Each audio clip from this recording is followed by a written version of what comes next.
Why am I saying that? Kunabantu ethola ukuthi usebenzisa inyoka. Mayisebenzisa inyoka, le nyoka yakhe ukuze imphampele imali ikwenze konke ifuna ukulala naye. Mayike yalala naye ukhehlelezi kokuqala, ukhehlelezi ukuze le nyoka ahlale ibooster, kumele alale namanye amadoda. Kunabanye abathi mabezalwa bebancane ashintsha ama feelings bayithandela abanye abafana. Kunamantombazana naye wayithandela amanye amantombazana. That is normal, but iyahlukana le. Sengicebile sengirich.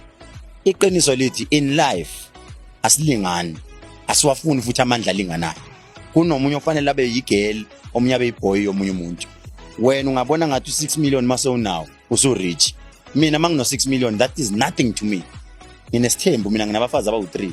U6 million maybe i-budget yami ka2 months. Futhi makuthiwa ngibudgetela nabasebenzi bami bonke, u6 million is not enough for me in ngenyanga. So that is why wengenza ukuthi ngithemba ukuthi nezwele ke clip ka Dr. Khehlelezi inyanga ke yodumo. Wengenza ukuthi mina ngifisa ukuthi ngizovula khona ngibona ukuthi wena ucabangani ke engalodaba noma ke ngale clip yayo ke lenyanga uDr ke Khehlelezi. Wengenza ukuthi mina igama lami ngumsizi aka Nkosi wathi ngokuqala le channel qinisekisa uqinisekisa subscribe uzokwazi zonke izinto engiyipostayo ngiyona ke le channel. Mina ke sengiphuma kanje ba